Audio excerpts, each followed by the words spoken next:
Students, आज हम करेंगे क्लास 11th चैप्टर 1 सेट से एक्सरसाइज 1.4 क्वेश्चन नंबर 7 से। इस एक्सरसाइज के इस क्वेश्चन में हमें दिया हुआ है ए सेट। ए सेट में क्या है? x is a natural number, means ये सेट बिल्डर फॉर्म में दिया हुआ है कि इस सेट में ए सेट में नेचुरल नंबर्स हैं। मीन्स इसमें है हमारे पास 1 2 3 4 dash dash dash. B set में है इवन नेचुरल नंबर्स हैं, तो यहाँ पर इसमें है 2 4 6 8 नेचुरल नंबर्स का सेट है। सी सेट है ओड नेचुरल नंबर्स, मीन्स सी सेट के नंबर ओड हैं, natural number 1 3 5 7 and so on. D set है प्राइम नंबर्स। प्राइम नंबर्स 2 से स्टार्ट होंगे, 2 3 5 7 9 नहीं होगा इसमें, 11 13 जो किसी से डिवाइड नहीं होते अपने आप और 1 को छोड़कर। तो ये जो हमारे सेट्स हैं इसके बेसिस पर हमें निकालना है ए इंटरसेक्शन बी, यानी ए और बी सेट में कॉमन। अब ए सेट में सभी नेचुरल नंबर हैं, बी सेट में इवन नेचुरल नंबर्स हैं, तो इन दोनों में यदि हम देखें तो कॉमन क्या होंगे? इंटरसेक्शन हमें निकालना है जो ए सेट में भी है और जो बी सेट में। अब 2 इसमें भी है, 4 इसमें भी है, 6 इसमें मिलेगा। मीन्स ये जो इवन नंबर्स हैं वो दोनों में ही मिलेंगे, कॉमन है। तो यहाँ पर हम लिख सकते हैं इन दोनों में कि बी आएगा इसके इक्वल, यानी कि क्या आएगा? ये आएंगे 2 4 6 8, इस तरह से भी लिख सकते हैं, या इक्वल टू बी लिख सकते हैं, ए और बी में बी कॉमन है, या इस तरह से भी लिख सकते हैं x is A even natural number, इस तरह से भी हम लिख सकते हैं। इसमें ए इंटरसेक्शन सी, ए और सी में कॉमन, ए के अंदर सभी नेचुरल नंबर हैं, सी के अंदर ओड हैं, तो दोनों में जो कॉमन आएगा ओड आएगा, क्योंकि 1 3 इसमें भी है, 5 यहाँ पर भी मिलेगा, तो कॉमन जो होगा इन दोनों में सी आएगा। उसी तरह से यहाँ पर हम ओड लिख सकते हैं 1 3 5 एंड सो ऑन, या यहाँ पर इस फॉर्म में भी लिखा जा सकता है x is a odd natural number. तो इनमें से कोई एक लिखा जा सकता है। ए इंटरसेक्शन डी, ए में सभी नेचुरल नंबर हैं, डी में है प्राइम नंबर, तो जो प्राइम नंबर हैं वो नेचुरल नंबर के अंदर भी हैं, यानी इन दोनों का जो कॉमन रहेगा वो डी रहेगा। और ये प्राइम नंबर्स भी लिख सकते हैं इस तरह से 5 7 11 13 एंड सो ऑन करके इस तरह से छोड़ देंगे। अब है बी इंटरसेक्शन सी। बी और सी में, बी में है हमारे इवन और सी में है ऑड, तो क्लियरली इन दोनों में कोई भी कॉमन नहीं है, कोई भी एलिमेंट इनमें कॉमन नहीं आएगा, तो हम यहाँ एम्प्टी सेट लिख सकते हैं या ऐसे 5 लिख सकते हैं। कोई एलिमेंट कॉमन नहीं इवन में और ऑड में। बी इंटरसेक्शन डी, बी के अंदर हमारे हैं इवन और डी के अंदर हैं प्राइम नंबर, तो प्राइम नंबर में एक 2 ही ऐसा है जो इवन भी होता है, तो इस सेट में और इस सेट में जो कॉमन है only 1 element which is 2 is the common element. C intersection D, C में है ओड और डी में है प्राइम नंबर्स, तो 2 को छोड़कर बाकी सभी यहाँ पर ओड नंबर ही होते हैं, तो यहाँ पर आ जाएगा 3 5 7 11 13 एंड सो ऑन, सभी आ जाएंगे, बस 2 को छोड़कर। 2 ही ऐसा है जो सी और डी में कॉमन नहीं है। तो ये था 7th क्वेश्चन के सभी पार्ट्स। तो करते हैं question number 8। Which of the following pairs of sets are disjoint? कौन ये पेयर दिए हुए हैं, 2 सेट दिए हुए हैं, इनमें हमें बताना है क्या ये डिसजॉइंट है या नहीं है। डिसजॉइंट सेट वे होते हैं जिन दोनों में कोई कॉमन हम देखते हैं कि कोई कॉमन है या नहीं है। यदि दोनों में कोई कॉमन नहीं आता, मीन्स दोनों का इंटरसेक्शन फाई आता है, एम्प्टी आता है, तो हम कहते हैं डिसजॉइंट सेट है। तो एक सेट को हम ए मान लेते हैं, जैसे कि इसको हमने ए ले लिया, ये दिया हुआ है 1 2 3 4, और दूसरे को हम बी ले लेते हैं। तो बी सेट जो हमारा है उसमें x greater than equal to 4 less than equal to 6, यानी उसमें 4 आएगा, 5 आएगा और 6 आएगा। तो इन दोनों सेट में हम देखते हैं इंटरसेक्शन ए इंटरसेक्शन बी। अब देखते हैं इसमें 4 इस सेट के अंदर भी है, 4 इस सेट के अंदर भी है, यानी इन दोनों का जो इंटरसेक्शन है वो 4 आ रहा है, मीन्स एम्प्टी सेट नहीं है। तो इसका मतलब ये नॉट डिसजॉइंट है, ये दोनों डिसजॉइंट सेट नहीं है, क्योंकि डिसजॉइंट तभी होंगे जब दोनों का इंटरसेक्शन फाई आएगा। फाई यानी कि एम्प्टी सेट तभी आएगा जब दोनों में कोई भी कॉमन एलिमेंट नहीं रहेगा। सेकंड देखते हैं, फर्स्ट सेट में है ए ई आई ओ यू, इसको ए ले लेते हैं हम, दूसरे सेट को हम बी ले लेते हैं। तो ए इंटरसेक्शन बी देखते हैं, ए ई आई ओ यू, और दूसरे में सी डी ई एफ है, तो ई दोनों के अंदर है, तो इसका मतलब इन दोनों में ई इंटरसेक्शन है। तो नॉट इक्वल टू 5 है, मीन्स एम्प्टी सेट नहीं आया यहाँ पर, तो ये भी है नॉट डिसजॉइंट, ये दोनों सेट भी डिसजॉइंट सेट नहीं है। थर्ड पार्ट में देखते हैं, फर्स्ट सेट को हमने ए लिया जिसके अंदर एलिमेंट्स हैं इवन इंटीजर्स, तो इवन यानी कि 2 4 6 एंड सो ऑन, और नेगेटिव भी हो सकते हैं क्योंकि इंटीजर में -2 -4। बी सेट के अंदर है एलिमेंट ओड इंटीजर, तो ओड 1 3 5 -1 -3। सो क्लियरली इवन और ओड इंटीजर्स में इंटरसेक्शन जो बनेगा कोई भी क्यों कॉमन नहीं है, एम्प्टी सेट आएगा। So they are disjoint set, yes they are disjoint sets, ये दोनों डिसजॉइंट हैं, इन दोनों में कुछ भी कॉमन नहीं आया, इन दोनों का इंटरसेक्शन 5 आया। 9th क्वेश्चन करते हैं, A B C D 4 set दिए हुए हैं, हमें निकालना है A minus B. First part में A minus B, A set B set, minus जब करते हैं तो ए माइनस बी का मतलब है ए के वे सेट, ए के वो एलिमेंट जो बी में नहीं है, ए के वो एलिमेंट जो बी में नहीं है। तो यहाँ पर ए के एलिमेंट लिखने होते हैं और वो छोड़ देंगे जो बी में है, जैसे 3 है, 3 बी में नहीं है तो वो लिखा जाएगा। ए के फर्स्ट सेट के वो एलिमेंट जो सेकंड में नहीं है, 6 भी लिखा जाएगा, 9 भी इधर नहीं है, 12 है तो 12 इसमें नहीं आएगा, 15 18 भी यहाँ पर नहीं है, और 21 भी नहीं है। यानी कि हमें लिखने थे ए के एलिमेंट्स जो बी में नहीं है। अब ए माइनस सी में, ए माइनस सी में किसके लिखे जाएंगे, ए के एलिमेंट लिखने हैं, ए के कौन से, जो सी में नहीं है वे एलिमेंट लिखने हैं।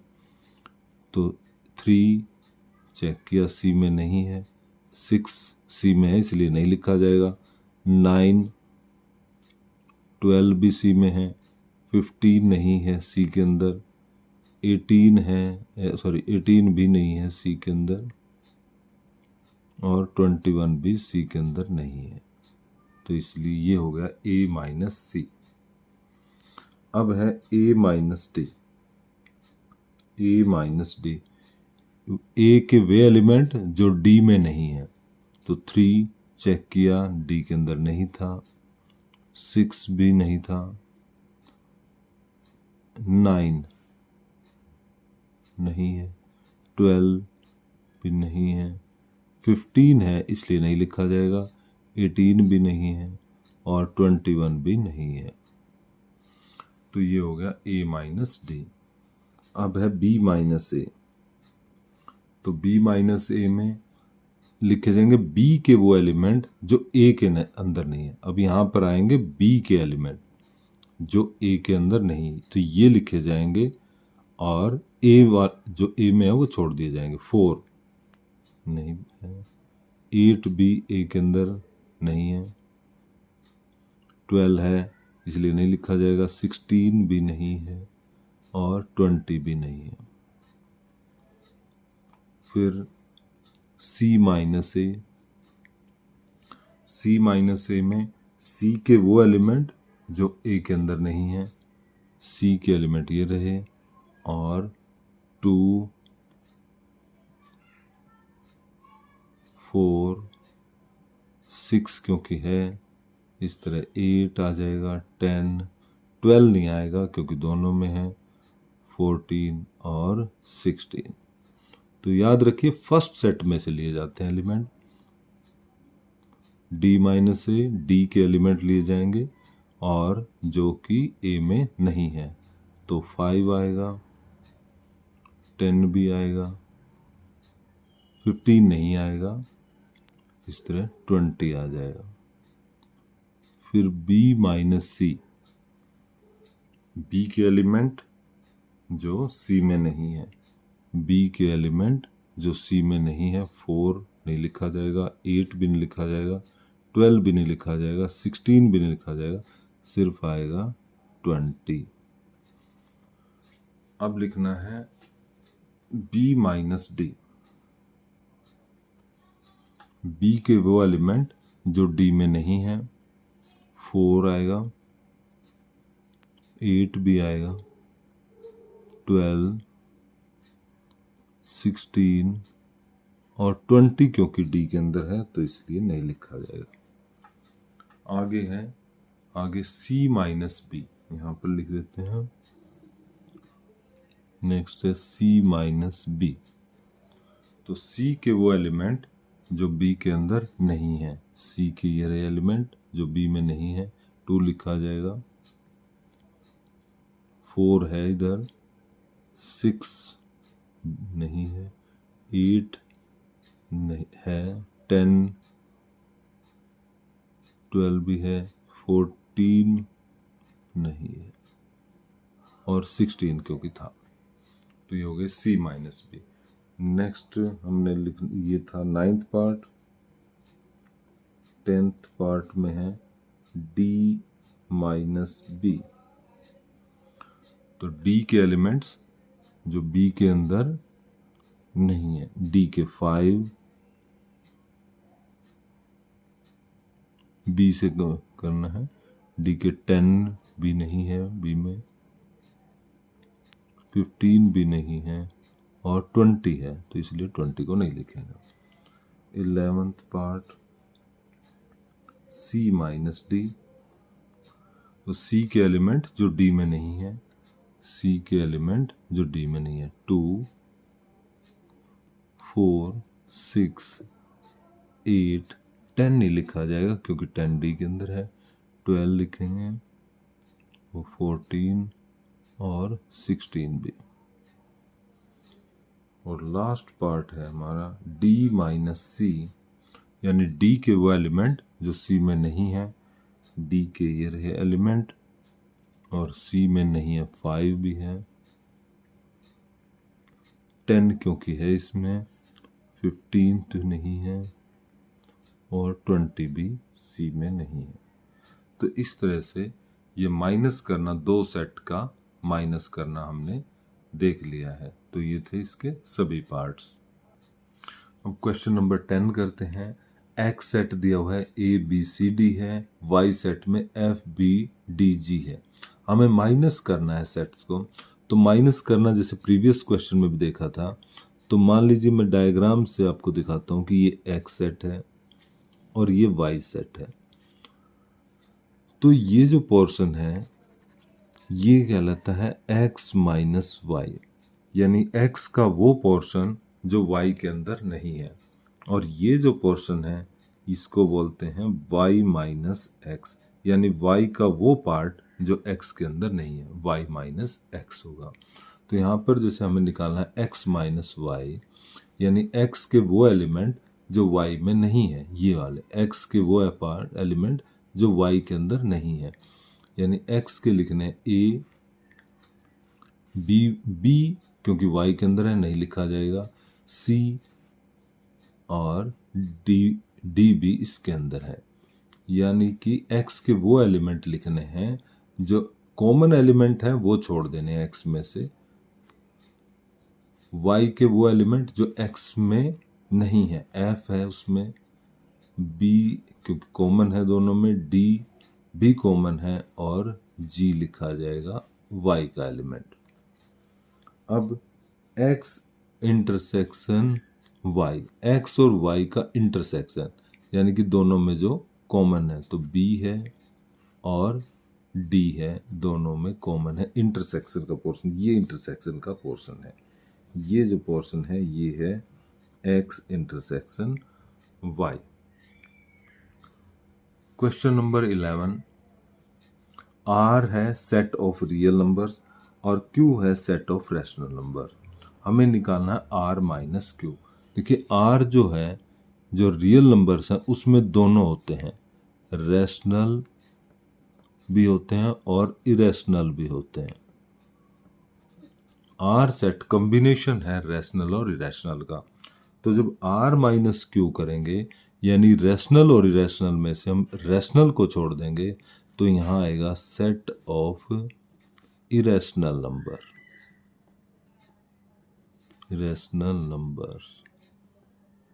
तो हमारे पास R minus Q irrational number बचेंगे, रैशनल प्लस इरेशनल में से रैशनल को माइनस कर देंगे यानी कि छोड़ देंगे, तो आ जाएगा इरेशनल नंबर्स का सेट। ये था क्वेश्चन नंबर 11। 12 में ट्रू फॉल्स हैं। हम फर्स्ट पार्ट दिया है कि 2 3 4 5 ये सेट और 3 6 ये डिसजॉइंट है, तो देखते हैं क्या इन दोनों में एक को A सेट हम ले लें और एक को B, तो A इंटरसेक्शन B 3 दोनों में कॉमन है, तो 3 आ रहा है, मीन्स एम्प्टी सेट नहीं आया, तो ये डिसजॉइंट सेट नहीं है क्योंकि इन दोनों में कॉमन एलिमेंट है, तो ये नॉट डिसजॉइंट है। अब इसमें लिखा है डिसजॉइंट सेट, इसका मतलब ये डिसजॉइंट सेट लिखता है, ये फॉल्स है, ये ट्रू नहीं है स्टेटमेंट कि ये दोनों डिसजॉइंट नहीं है। सेकंड में देखते हैं, ये भी बताया डिसजॉइंट सेट, तो क्या ये डिसजॉइंट है? अब A दोनों में कॉमन आ रहा है, तो इसका मतलब ये भी डिसजॉइंट नहीं है, ये भी फॉल्स है स्टेटमेंट। थर्ड में 2 6 10 14 3 7 11 15 में कोई भी इन दोनों का कॉमन एलिमेंट नहीं है, इंटरसेक्शन 5 है इनका, एम्प्टी सेट है, तो yes they are disjoint set, means ये स्टेटमेंट ट्रू है। लास्ट पार्ट में 2 6 10 और 3 7 11 के अंदर भी इंटरसेक्शन एम्प्टी है, कोई भी कॉमन एलिमेंट नहीं है, तो यस दे आर डिसजॉइंट, ये भी ट्रू स्टेटमेंट है। तो इस तरह से ये एक्सरसाइज यहाँ पर कंप्लीट होती है। तो मिलते हैं अगली एक्सरसाइज अगली वीडियो के। Thank you so much.